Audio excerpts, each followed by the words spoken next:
I'm Scott Slapin of the Slapin-Solomon viola duo, and I'm here today to talk to you about fingered octaves.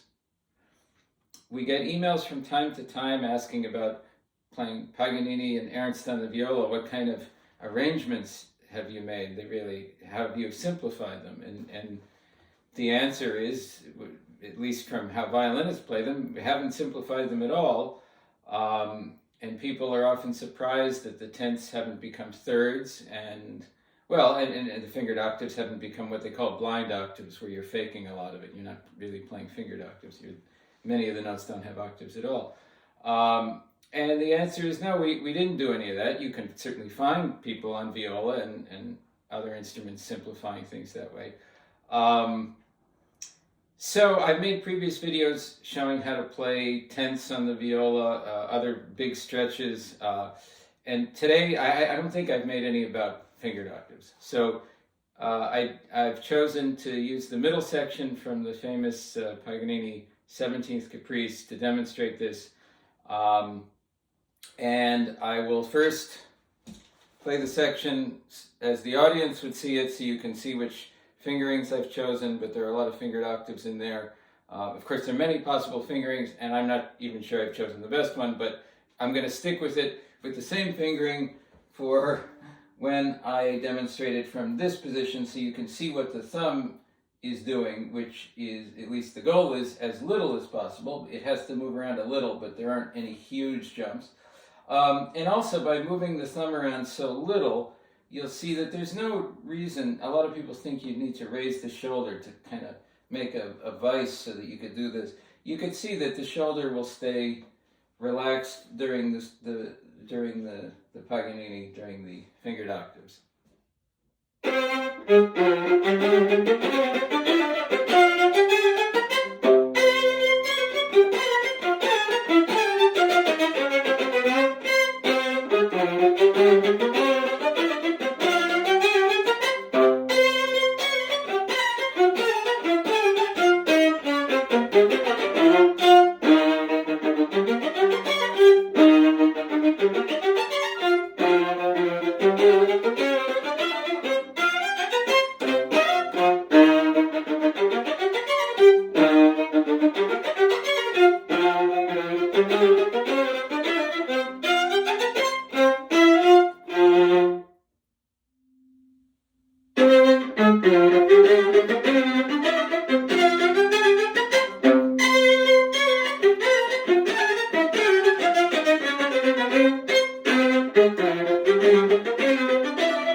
As you can see, the thumb does not move around much, and it should be very lightly touching the neck, not pressing, because that locks you into a place. And that you have to really be able to get distance between the fingers, and that comes from stretching in between. And there are certain exercises you can do to improve the reach. As always, there is the risk for injury when doing things like this. I would argue any technique on the viola has the risk for injury if you do it the wrong way, or if your viola is too big, or for you, just for reference, this is between a 16¼ and a 16½ inch viola, and I'm 5'7", and those are both incredibly average.